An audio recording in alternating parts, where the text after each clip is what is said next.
and this is Celtic Mink Comments. Being declared disabled, the emotional process. Part of this is my rant about how difficult it is to get Social Security disability. We pay into it with our payroll taxes all our working life. Applying for it and getting it is difficult as hell. There is something I don't think people talk about enough, and that's the process of being declared disabled and the entire process of applying for disability and receiving it. It's highly personal, highly frustrating, and for some, feelings of shame, because you need to ask for help. The financial impact of not being able to work is very tangible, especially for those who identify their job or career as part of their personal identity.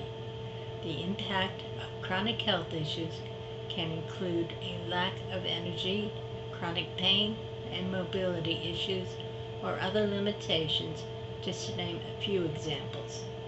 The whole process brings turbulence to your life, because if you've never gone through it, you probably think it's straightforward. You reply, you get an answer, and that's it. That's not how it works. It's a process. A long, frustrating, exhausting process. You file. You wait. And then you get denied. So then you appeal. You wait again. Denied again. Then you start over. And the whole time, life doesn't stop. You're still dealing with your health. You're still dealing with your day-to-day life. The financial impact, the emotional consequences, the disbelief of others. Now you're also dealing with paperwork, the doctor visits, multiple doctors, a lot of paperwork, medical records, doctor reports, documentation of everything you've ever been gone through. That takes time. It takes money. It takes energy. And you don't always have all of those. And then there's the waiting and more waiting. Dear God, I think that's more wearing than anything else. It's the hardest part, because you're sitting there trying to prove something that you're already living every single day. You, your family, spouse, kids, all live through the life changes it brings. The application process is years long. You don't need proof, you're living it, but the system does. And that's a disconnect. It can be really frustrating. Mentally, it wears on you. Emotionally, it wears on you. Financially, your family has to adapt to the changes, because every denial feels like, well, they're not seeing what you're going through, and that's hard.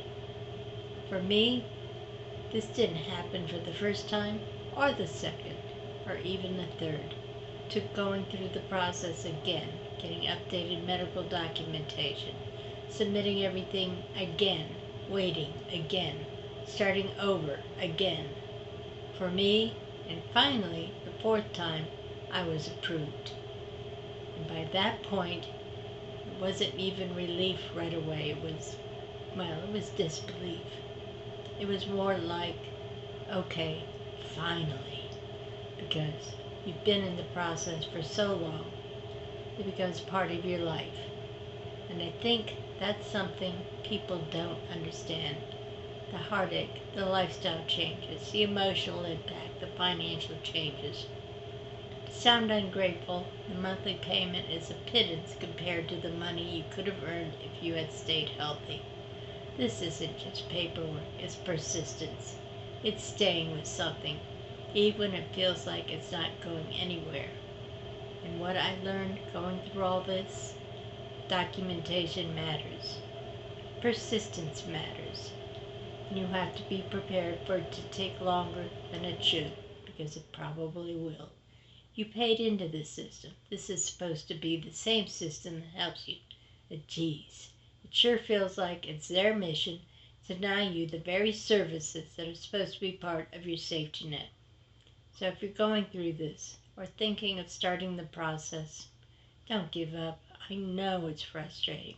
I know it's exhausting, but sometimes it just takes one more try. And that one more try can make the difference. Or in my case, 4 tries.